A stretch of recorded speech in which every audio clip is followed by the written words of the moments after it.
wani kogi wanda yake dafa duk halittar da ta taɓa ruwan cikinsa saboda tsananin zafinsa.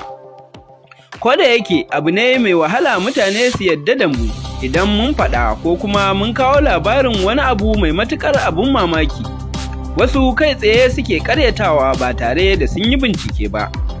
To amma tunda mu gaskiya muke faɗa, ba za mu daina kawo muku labarai irin wannan na abubuwan mamaki da al'ajabi ba. Yau cikin shirin namu mun zo muku ne da labarin wani kogi mai matuƙar abun mamaki wanda yake dafa duk abin da ya shiga cikinsa ba tare da wani ɓata lokaci ba.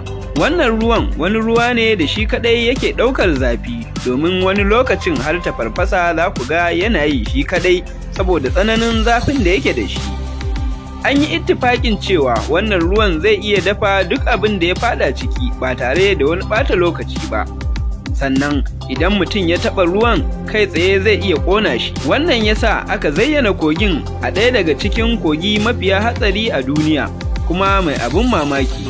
Duk da cewa akwai wasu daga cikin kogunan da su ma suke da abin mamaki, misali kamar na ƙasar Tanzania wanda yake daskarar da duk halittar da ta taɓa ruwan cikinsa. Wannan kogin sunansa Shanai Timfishka da yake ƙasar Peru.